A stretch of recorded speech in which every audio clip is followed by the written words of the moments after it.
নমস্কার দর্শক বন্ধু, জ্যোতিষ শাস্ত্রের এই বিশেষ অনুষ্ঠানে আপনাদের সকলকে স্বাগত। দর্শক বন্ধু, ইতিমধ্যে আপনারা অবগত হয়েছেন বৃহস্পতি তার সঞ্চার শুরু করেছেন অতিচারী গতি প্রাপ্ত হয়ে। অলরেডি তার অতিচারী গতি নিয়ে তার সঞ্চার শুরু করে দিয়েছেন মিথুন রাশি থেকে। আর এর জন্য আপনারা যারা তুলা রাশির মানুষজন রয়েছেন, আপনাদের জন্য বৃহস্পতি মহারাজ কতটা দুর্গতি নিয়ে আসছেন বা কতটা প্রগতি নিয়ে আসছেন, এটা হচ্ছে আজকে আমার আলোচনার বিষয়বস্তু। দর্শক বন্ধু, ইতিহাসের দিকে যদি চোখ রাখা যায় তাহলে দেখা যাবে বৃহস্পতি গ্রহ যখন যখনই অতিচারী গতি প্রাপ্ত হয়েছেন তখন তখনই পৃথিবীতে কোনো না কোনো যুদ্ধ, কোনো না কোনো মহামারী, কোনো না কোনো ভয়ঙ্কর বিপদ সংঘটিত হয়েছে। প্রথম বিশ্বযুদ্ধ 1914 থেকে 1918 মধ্যে অনুষ্ঠিত হয়েছিল, আর দ্বিতীয় বিশ্বযুদ্ধ 1939 থেকে 1945 মধ্যে সংঘটিত হয়েছিল। এই দুটো বিশ্বযুদ্ধের সময় কিন্তু বৃহস্পতি গ্রহ অতিচারী অবস্থায় ছিলেন।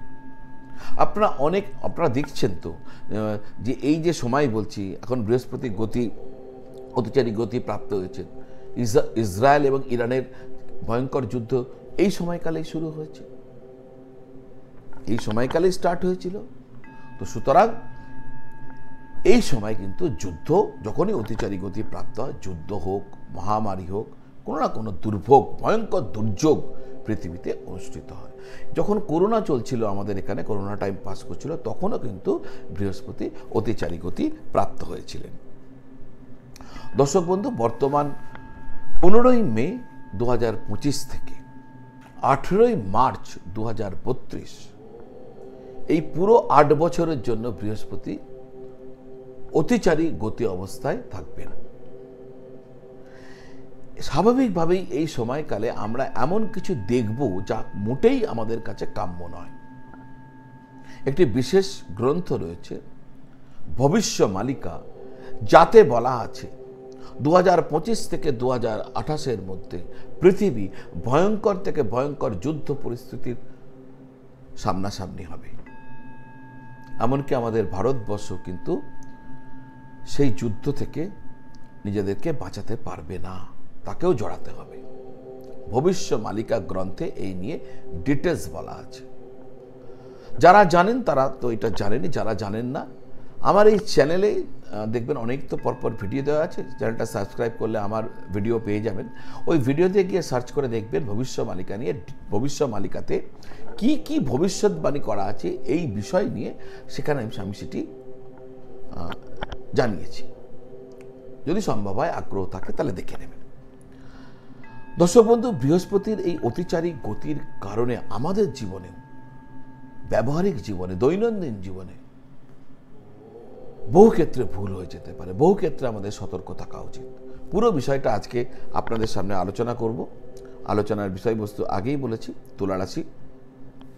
কিন্তু ডিটেলসে আলোচনায় যাবার আগে যারা আপনারা আপনাদের কুণ্ডলী আমাকে দেখাতে চাইছেন, জন্মপত্রিকা দেখাতে চাইছেন, জ্যোতিষীয় বিষয়ে কোনো না কোনো প্রশ্নের উত্তর জানতে চাইছেন, প্রতিকার প্রতিবিধান কি করবেন তাই নিয়ে কোনো পরামর্শ চাইছেন, তাহলে আপনারা এই স্ক্রিনের নিচে যে নাম্বার দেওয়া আছে 9830564500, এই নাম্বারে ফোন করে বা হোয়াটসঅ্যাপ করে যোগাযোগ করলে আমার অফিস থেকে জানিয়ে দেবে কিভাবে আপনারা সরাসরি আমার কোন চেম্বারে কবে এসে দেখা করতে পারবেন, অথবা অনলাইন টেলিফোন কল বা ভিডিও কলের মাধ্যমে কিভাবে আপনারা আমার পরামর্শ পেতে পারেন। এবার মূল আলোচনায় আসছি। তুলা রাশি কি হতে চলেছে অতিচারী গতির কারণে বৃহস্পতি। দেখুন, এই পুরো বিষয়টিকে আমি 3টে খণ্ডে ভাগ করেছি, 3টে সময়কালে।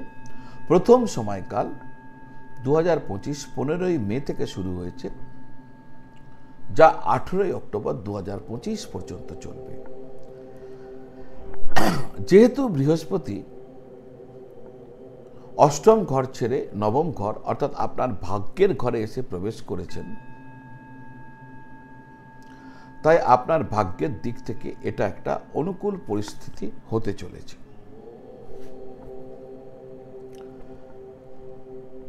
কিন্তু আপনার বাবার স্বাস্থ্যের দিকে আপনাকে কিন্তু নজর রাখতে হবে, বিশেষভাবে নজর রাখতে হবে পিতার স্বাস্থ্যক্ষেত্রে।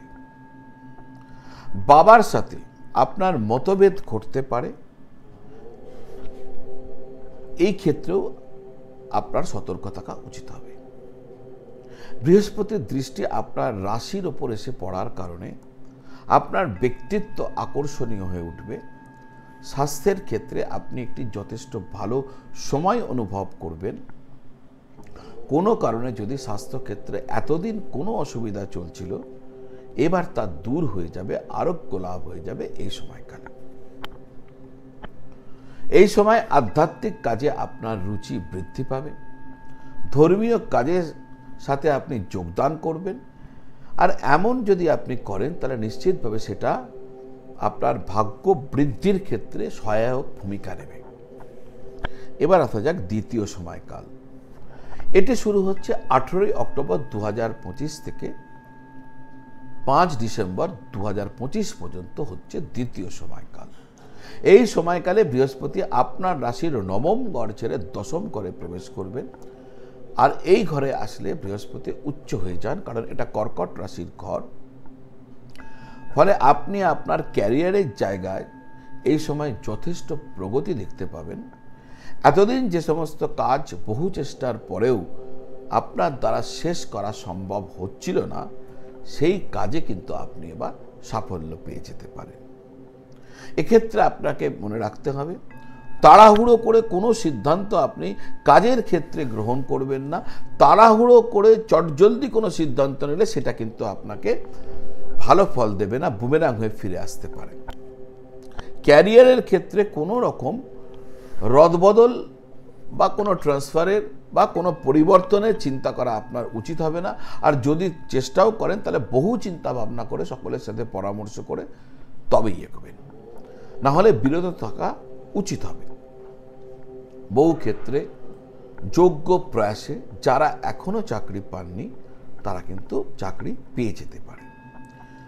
এই সময়কালে আপনার আর্থিক পরিস্থিতি যথেষ্ট মজবুত থাকবে এবং আপনার যথেষ্ট অর্থ আগমন হবে, এমনই কিন্তু দেখতে পাওয়া যাচ্ছে। এবং আপনি সঞ্চয় করবেন, সঞ্চয় বৃদ্ধি পাবেন। এই সময়কালে বৃহস্পতির নবম দৃষ্টি আপনার ষষ্ঠ ঘরে পড়ার কারণে রোগ, রিপু মানে শত্রু এবং ঋণ, এই তিনটি ক্ষেত্র থেকেই আপনি স্বস্তি পাবেন। এবার আসছে তৃতীয় সময়কাল। 5 ডিসেম্বর 2025 থেকে এই সময়কাল শুরু হচ্ছে, চলবে 2 জুন 2026 পর্যন্ত।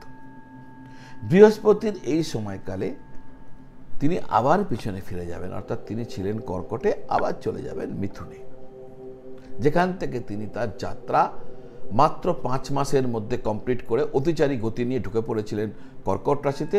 এবার তিনি আবার ফিরে যাবেন। আর তিনি যেই ফিরে যাবেন তখন তার মনে হয়ে যাবে যে আমি তাড়াহুড়ো করে অনেক কাজ ঠিক মতো করতে পারিনি বা করা সম্ভব হয়নি, অনেক ভালো কিছু করার ছিল, ভালো ফল দেওয়ার ছিল, যা সম্ভব হয়নি। এবার তিনি সেই প্রতিটি কাজই করবেন যা আপনার জন্য মঙ্গলজনক স্থিতি নিয়ে আসবে। আপনার যে কাজটা কমপ্লিট হচ্ছিল না সেটা সম্পন্ন হয়ে যাবে। আয়ের দিক থেকে আপনি যথেষ্ট লাভবান হবেন। এই সময়কালে ভাগ্য আপনাকে জোরদার সহায়তা করবে। আপনার ঊর্ধ্বতন কর্তৃপক্ষ আপনাকে সমর্থন করবেন। যারা শেয়ার মার্কেট সম্পর্কে যথেষ্ট অভিজ্ঞতা রয়েছে তারা শেয়ার মার্কেট থেকে লাভবান হবেন। আপনি আপনার সন্তানকে নিয়ে গর্ব ও সুখ অনুভব করবেন। আপনার যাবতীয় ডিসিশনস এই সময় সঠিক হবে।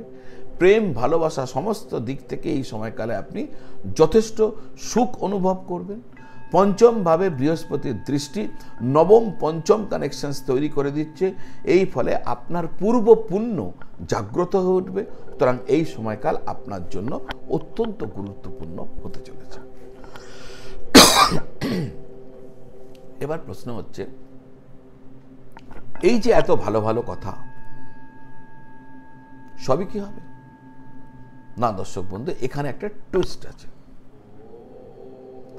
এই ভালোগুলো হবার ক্ষেত্রে আপনার জন্মপত্রিকাতে, জন্মকুণ্ডলিতে, যখন আপনার যে জন্মপত্রিকা রয়েছে, জন্মকালীন যে গ্রহ সন্নিবেশ, ওখানে বৃহস্পতি গ্রহের বলবত্তা কেমন, সেটা কিন্তু একটা উল্লেখযোগ্য ভূমিকা নেবে। এবং কোন দশা অন্তর্দশা চলছে সেটাও। যদি জন্মপত্রিকাতে দেখা যাচ্ছে যে বৃহস্পতি গ্রহ ভালো অবস্থানে রয়েছেন, অনুকূল অবস্থানে রয়েছেন, তিনি যথেষ্ট বলবান, এবং যে দশা অন্তর্দশা বর্তমানে আপনার চলছে তা আপনার পক্ষে অনুকূল স্থিতি রয়েছে, তাহলে নিশ্চিতভাবে এগুলো ঘটবে। আর যদি না হয় তাহলে এর বিপরীত ফল এগুলো পাবেন না। এবার কি করলে, কোন উপায় করলে এইগুলিকে ভালোভাবে জীবনে উপলব্ধ করা যায়, সেই উপায় কি? দর্শক বন্ধু, কলিযুগে শ্রেষ্ঠতম উপায় হচ্ছে নাম জপ। মন্ত্র নয়, নাম জপ। একবার মা পার্বতী ভগবান বিষ্ণুর বিষ্ণু সহস্র নাম পাঠ করছিলেন। আর সেই সময় যখন মা পাঠরত রয়েছেন, পাঠ করছেন, সেই সময় ভগবান শিবের প্রয়োজন হয়ে ওঠে পড়ে মা পার্বতীকে তিনি ডাকেন। কিন্তু বিষ্ণু সহস্রনাম পাঠ যেহেতু মা পার্বতী করছিলেন, ভগবান শিবের ডাকে তিনি সাড়া দেন না। তো দু একবার ডাকার পর যখন মা পার্বতী উত্তর দেন না, তখন ভগবান শিব বলেন, হে পার্বতী, তুমি এত যে লম্বা পাঠ করছো, এসবের কোনো প্রয়োজন নেই। তুমি শুধু একবার রাম নামকে উচ্চারণ করো, তাতেই তুমি বিষ্ণু সহস্রনাম পাঠের পূর্ণ ফল পেয়ে যাবে। বললেন, রাম রামেতি রামেতি রমে রামে মনোরমে সহস্রনাম তুল্যং রাম নাম বরাননে। এই শ্লোকটাকে মনে রাখবেন। বিপদে আপদে সুখে সব সময় এইটিকে যদি আপনারা মনে রাখেন, মাঝে মাঝে স্মরণ করেন, রাম রামেতি রামেতি রমে রামে মনোরমে সহস্রনাম তুল্যং রাম নাম বরাননে, আপনাদের বহু অসুবিধা দূর হয়ে যাবে। শুধু রাম নাম জপ করলে বিষ্ণু সহস্রনাম পাঠের পূর্ণ ফল পাওয়া সম্ভব। এই জ্ঞান ভগবান শিব মা পার্বতীকে দিয়েছিলেন। কলিযুগে মন্ত্র থেকে সর্বাধিক প্রভাবী এবং শক্তিশালী হচ্ছে রাম নাম জপ, যে কোনো নাম জপ। আর রাম নামের তো কোনো কুল কিনারা নেই। কথায় আছে, শুধু একবার রাম এই শব্দ উচ্চারণ করলে 7 জন্মের পাপ থেকে ব্যক্তি মুক্ত হয়ে যান। এটা শাস্ত্রীয় কথা। রাম এই নাম উৎপন্ন করলে, মুখ দিয়ে উচ্চারণ করলে 7 জন্মের পাপ নষ্ট হয়ে যায়। তো দর্শক বন্ধু, আজ এই পর্যন্ত। কন্টেন্ট ভালো লাগলে যারা এখনো চ্যানেলটি সাবস্ক্রাইব করেননি, আমার বিনম্র নিবেদন, চ্যানেলটি সাবস্ক্রাইব করে বেল আইকন প্রেস করে দেবেন। আপনার আত্মীয়, বন্ধু বান্ধব, পরিবার পরিজন এদের সাথে এই ভিডিও শেয়ার করবেন। এই তথ্য তাদের কাজে লাগতে পারে। কমেন্ট করবেন, আপনারা কোথা থেকে দেখছেন জানাবেন, তাহলে আমিও বুঝতে পারবো কে কোথা থেকে দেখছেন। আমার আগ্রহ, আমি আরও উৎসাহিত হব। আপনারা সকলে ভালো থাকবেন আর সকলকে খুব ভালো রাখবেন। নমঃ শিবায়।